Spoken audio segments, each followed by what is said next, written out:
carrière athlétique. J'ai jamais arrêté de travailler. C'est sûr qu'il y a des mois comme l'année olympique, j'ai peut-être été 4 ou 5 mois sans travailler cet hiver-là, mais sinon, j'ai toujours travaillé à temps plein à travers mes entraînements. Puis ça a commencé quand j'ai arrêté de coacher la gym. J'ai commencé pendant que j'étais au cégep à gérer un centre d'entraînement qui ouvrait dans le canton de l'Est d'où je viens. J'ai géré ce centre-là de 17 ans à 20 ans. Fait que dans le fond, ce que ça me permettait de faire, c'est d'étudier tout le temps que je travaillais. Puis, parce que souvent, il y avait des heures qui n'étaient pas occupées, puis en plus, pouvoir pratiquer dans le centre, que ce soit des trucs relatifs à l'alimentation ou à des programmes d'entraînement. Fait que, déjà rendu à une vingtaine d'années, un bon bagage de connaissances parce que je me servais de mes heures de travail, beaucoup de gestion du gym pour faire la lecture relative à l'entraînement et tout ce que ça comportait. Ensuite de ça, à l'âge de 20 ans, j'ai ouvert mon bureau à Montréal, au centre-ville, un bureau de consultation. Ça fait 3 semaines avant que je remplisse mon agenda complètement pour que mon horaire soit plein. Wow. Puis là, je faisais spécialement la transformation physique. Fait que je rencontrais des comédiens, des acteurs, des culturistes, des fitness. Puis là, la business était basée sur les transformations physiques rapides avec des diètes ou les sports encore qui ont des catégories de poids, faire descendre le poids en conséquence des différentes disciplines, ces choses-là. Fait que je me concentre beaucoup là-dessus. J'en ai fait un peu une spécialité dans ces années-là. Puis c'était très populaire, c'était un peu en même temps un boom de ce côté-là. Il y avait les gyms devenaient de plus en plus populaires, on parle c'était en 96, 97, 98. En même temps, finalement, le bureau, c'était des frais, puis c'était pas quelque chose que j'avais réellement besoin. Fait que j'ai loué un loft pas tellement loin d'ici, dans lequel j'ai ouvert mon gym à l'intérieur. Fait que je séparais ça, la moitié mon appartement, la moitié mon gym. Ok, donc c'était pas la première. Non. Non. On va voir bien ça. Fait que quand j'avais 21 ans, j'ai acheté mon loft pour faire mon gym à l'intérieur. Fait que là, j'avais un bureau de consultation à domicile dans lequel je pouvais m'entraîner. À ce temps-là, je faisais encore du bodybuilding, mais c'était presque fini. Je commençais à m'entraîner pour le bobsleigh, puis entraîner mes clients. Fait que c'était comme une façon que j'avais trouvé de tout réunir mes choses ensemble. Fait que je peux faire mon entraînement, rencontrer mes clients, puis en même temps, j'étais à la maison, fait que je pouvais gagner du temps. Pendant que j'entraîne un client, il y a un poulet qui cuit dans le four, il y a une bâche de lavage qui est dans la laveuse, puis ça pas envahissant maintenant? Quand j'habitais tout seul, c'était correct, mais c'est sûr que quand une blonde est arrivée là, c'était pas pratique. C'est sûr qu'il y avait une salle de bain commune. Il n'y avait pas de membres, c'était toujours un à la fois. Mais quand même, je disais tout le monde. Tout le temps que tu te ramasses parfaitement. Ça fait que, ça fait des bons points. Ça avait des bons points, c'était efficace. Ouais, c'est ça. Après ça, j'ai ouvert un centre semblable à celui-là, mais beaucoup plus petit, dans lequel j'étais toute seule sur Rosemont. À travers tout ça, j'ai toujours continué à faire des différents... tous les internats qui se faisaient sur l'entraînement, que ce soit aux États-Unis, à Los Angeles, à Chicago, à New York, à Canfit Pro, à Toronto, ici à Montréal, j'en manquais pas. Fait que pendant ces années-là, comme je travaillais, mon argent allait dans mon entraînement puis dans ces formations privées pour développer la plus grande expertise possible. Parce que j'avais vraiment une soif d'apprendre des affaires qui n'étaient pas disponibles, qui n'étaient pas à portée de la main parce que j'étais mon propre entraîneur. Fait que je voulais utiliser les méthodes les plus avancées. Fait que j'ai toujours fait ça. J'ai rencontré, je connais bien personnellement pas mal tous les grands noms de l'entraînement qui sont encore populaires aujourd'hui, qui sont plus critiqués que d'autres, qui sont meilleurs ou moins bons que d'autres, mais le point c'est pas ça, c'est quand tu vas voir le monde, c'est pas d'être d'accord avec tout ce qu'ils font, mais c'est d'être capable au moins de tirer une affaire intéressante de ça, puis de prendre le meilleur un peu de chacun, puis de bâtir ta propre philosophie d'entraînement et ta propre philosophie alimentaire à partir de un petit peu qu'est-ce que tout le monde fait. Par rapport à ça, est-ce qu'on pourrait dire, dans le fond, ça nous amène un peu à la prochaine question, c'est comme la mission, dans le fond, pas la mission, mais la philosophie aussi, de vous en tant que personne, j'imagine aussi de la Batcave, ça ressemblerait à quoi? Mais quand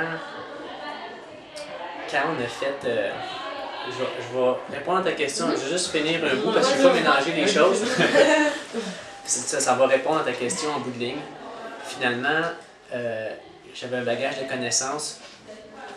Je terminais ma carrière de Bob. Puis Hugo Lebire, qui est un kinésiologue qui est passé par l'UQAM aussi, lui il avait fait du bobsleigh avec moi sur l'équipe nationale. Puis il y avait un bureau d'entraînement dans un gym puis il voulait faire quelque chose. moi j'avais le goût de grossir d'où j'étais là-bas. Fait qu'on s'est assis ensemble, puis on s'est dit un peu qu'est-ce qu'on voulait faire comme gym, c'était quoi nos besoins, puis nos besoins étaient surtout centrés sur qu'est-ce qui nous avait manqué, nous, en tant qu'athlètes. Ça veut dire une place pour pouvoir s'entraîner, qu'on pouvait faire nos exercices qui sont spécifiques au sport sans avoir l'air d'un clown dans le gym qui saute partout. C'est vrai, hein? Avoir un endroit où le gym n'est pas saturé de monde, où on peut réellement faire notre entraînement sans être gêné par l'achalandage. Excusez-moi, wow. C'est le point. Ici, vous avez ton bureau? Non, mais je veux commencer mes affaires. Ok. On n'envahit pas. Je pensais que je sortais du gros party. Mais... Ouais, il y en a partout des parties ici. Fait que ensuite de ça, on s'est assis, moi puis Hugo, puis on a essayé de penser à aux meilleurs qu'on connaissait dans le domaine. C'est là qu'on a approché Seb, c'est là qu'on a approché Olivier, parce que c'était les personnes qu'on croyait le plus en leur philosophie de travail. Il y avait des incontournables, comme les drogues, les anabolisants, toutes ces affaires-là. C'était sûr qu'on ne voulait pas avoir du monde qui prenne cette direction-là. Il y avait aussi l'ouverture d'esprit au niveau du partage des connaissances. Souvent dans les gyms, il y a la compétition. Puis moi, j'échangeais déjà beaucoup avec tous ces gens-là avant même qu'on soit en travail ensemble dans la même équipe. Fait que je savais que c'était quelque chose qui était pour continuer. Parce que quand chaque entraîneur fait sa petite affaire et ne partage pas ses connaissances avec les autres, c'est difficile. Excusez. C'est difficile pour tout le monde d'évoluer parce que on peut pas être spécialiste dans tout. Fait qu'il y en a qui fait un peu plus de recherche dans un domaine, il y en a qui fait un peu plus de recherche dans l'autre. Finalement, on résume un peu qu'est-ce qu'on apprend puis on le montre aux autres. Fait que ça permet à tout le monde d'évoluer plus vite. Fait que quand on a choisi notre équipe, on a choisi la meilleure massothérapeute que je connaissais, qui avait une vision qui ressemblait à la mienne pour avoir déjà travaillé avec, Sébastien.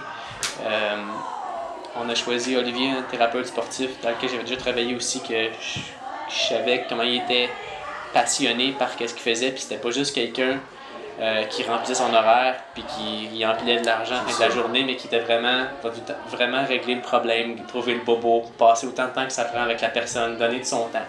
Donc ça, c'était des trucs importants pour nous autres. On s'est rassemblé une équipe de 5 au départ.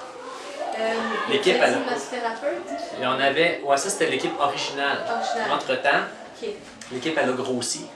Aujourd'hui, la Batcave, c'est moi et Hugo comme copropriétaires. Hugo, c'est Hugo Lebire, L-E-B-I-R-E. Fait que moi et Hugo, on est propriétaire du bâtiment, propriétaire de la gestion de tout ça. Et les 4 autres travailleurs, les 6 autres travailleurs, on est 8, c'est ça. C'est des travailleurs autonomes qui louent un espace pour avoir le droit de travailler ici.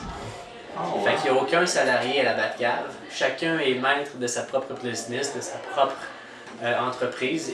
Ça ne rapporte pas de la compétition, ça, entre aucunement. Non, mais c'est ça, parce que ça pourrait. Mais c'est sûr que ça prend une certaine maturité pour travailler comme ça, puis ça prend de la confiance en soi aussi.